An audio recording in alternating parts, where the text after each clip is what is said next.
అందరికీ praise the lord. ఈ ఉదయ కాలమున మీ అందరితో కలిసి తిరిగి వాక్యాన్ని పంచుకోవడానికి దేవుడు ఈ అవకాశాన్ని నాకు ఇచ్చాడు.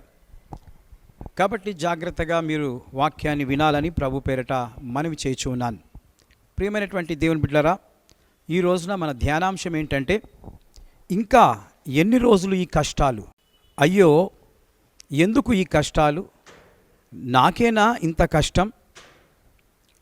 ఈ కష్టాలు ఎంతో కాలం ఉండవు, దుఃఖాలు ఎంతో కాలము ఉండవు, నష్టాలు ఎంతో కాలము ఉండవు. మీ కుటుంబాలలో ఇంకా చూస్తున్న మార్పు లేని జనం ఎంతో కాలము అలాగే ఉండరు. మీరు చేసే ప్రార్థనలు, మీరు కార్చే కన్నీరు, మీరు చేసే ఉపవాసాలు దేవుడు వింటున్నాడు, దేవుడు చూస్తున్నాడు. ఏదో ఒక రోజు దేవుడు వారిలో ఒక గొప్ప మార్పు వస్తుంది. దేవుని రాక దినాలు దగ్గర పడేటప్పుడు చాలామంది సహవాసాన్ని మానుకుంటారు. అది కాకుండా మా జీవితాలలో ఏమీ జరగలేదని అనుకుంటూ ఉంటారు. సహవాసం వెళ్ళడం మానేసుకుంటూ ఉంటారు. దయచేసి ఈ విధంగా చేయకండి. విశ్వాసులైన మీరు సాతానుడు జల్లడించే రోజు అతి సమీపంగా ఉంది. కొన్ని సంఘాలలో వచ్చేసింది. సాతానుడు ఎవరిని వాడుకుంటాడంటే, ప్రభువును నమ్మిన వారినే వాడుకుంటాడు. కనుక ప్రియమైనటువంటి దేవుని బిడ్డలారా, నమ్మిన నీవు మోసపోకూడదు, దేవుని సహవాసానికి దూరం కాకూడదు. ఎప్పుడైతే నీవు దేవుని వాక్యం చెబుతూ ఉంటే, ఆ దినము సమీపించిన కొలది కొందరు సహవాసముగా కూడుకొనుట మానుకుంటారని దేవుని వాక్యం చెప్తూ ఉంది. కాబట్టి మీరు ప్రభు బిడ్డలు మానుకోకండి. దేవుని యొక్క మందిరానికి వెళ్ళడము మానుకోకండి.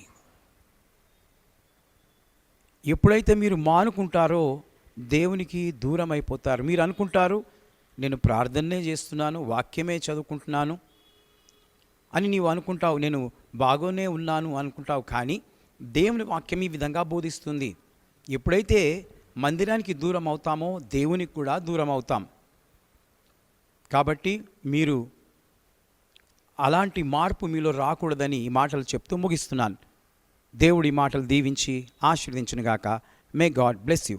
హ్యాపీ బర్త్డే జరుపుకుంటున్న వారందరికీ, హ్యాపీ బర్త్డే జరుపుకున్న వారికి many more happy returns of the day. దేవుడు ఈ సంవత్సరమంతా మిమ్మును దీవించునుగాక. God bless you. ఈరోజు మీ వాగ్దానం యెషయా గ్రంథంలో నుండి 58వ అధ్యాయం 10వ వచనం. చీకటిలో నీ వెలుగు ప్రకాశించును. Your light will rise in the darkness. ప్రియమైనటువంటి దేవుని బిడ్డలారా, నీవు చీకటిలో నీ జీవితాన్ని గడుపుతూ ఉంటే ఈ రోజున దేవుడు నీ మీద ప్రకాశిస్తూ ఉన్నాడు. అనగా ఒక నూతన ఆయుష్ను నీకు కలగజేస్తూ ఉన్నాడు. కాబట్టి ఆయనకు నీవు కృతజ్ఞత కలిగి జీవించాలని ఈ మాటలు నీకు తెలియజేస్తున్నాను. Happy birthday to you once again. Anniversary జరుపుకుంటున్న వారికి happy anniversary, happy wedding anniversary for both of you. దేవుడు ఈ సంవత్సరమంతా మిమ్మును ఆశీర్వదించునుగాక. పిల్లలు గలవారైతే మీ పిల్లలను దేవుడు దీవించునుగాక. ఈరోజు మీ కొరకు దేవుడిస్తున్న వాగ్దానము నిర్గమాకాండము 3వ అధ్యాయం 12వ వచనం. Exodus 3rd chapter 12th verse. నిశ్చయంగా నేను నీకు తోడయుందును అని దేవుడు మరి మీ కుటుంబానికి ఐక్యత, ఏక మనస్సు, ప్రేమనురాగాలు అధికమై మీకు తోడయుండునుగాక. లవ్ అండ్ ఎఫెక్షన్స్ ఎక్కువగా మీరు కలిగి ఉండురుగాక. ఒకరందరొకరు ప్రేమనురాగాలతో ప్రార్థన, ఒకటైన జీవితము కలిసి ఉందురుగాక.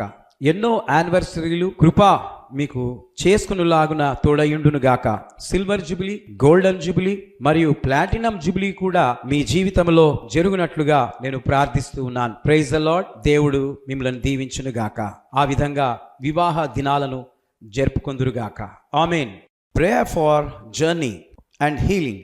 ఈరోజు ప్రయాణమై రైలు మార్గమున, ఫ్లైట్ మార్గమున, బస్సులో కానీ, కారులో కానీ, స్కూటర్లో కానీ, రోడ్డు మార్గంలో ఎవరు ఏ రకంగా ప్రయాణము చేసిన వారికి దేవుని కాపుదల దయచేయునుగాక ప్రభువా. అలాగే అనారోగ్యంతో హాస్పిటల్లో ఐసీయూలో ఉన్న, గుండె నొప్పితో బాధపడుతున్నవారు, కడుపు నొప్పితో బాధపడుతున్నవారు, కాళ్ళ నొప్పితో బాధపడుతున్నవారు, cancer, AIDS, TB, ulcer, hernia మరియు జ్వరము, జలుబు, దగ్గు, కిడ్నీ ప్రాబ్లం, లివర్ ప్రాబ్లం, ఎముకల ప్రాబ్లంతో బాధపడుతున్న వారందరి కొరకు యేసుక్రీస్తు నామములో వారికి స్వస్థత కలుగునుగాక అని ప్రార్థిస్తున్నాను. ఆ యేసు ప్రభుల వారి నామము బట్టి మీకందరికీ స్వస్థత కలుగునుగాక. Amen, amen.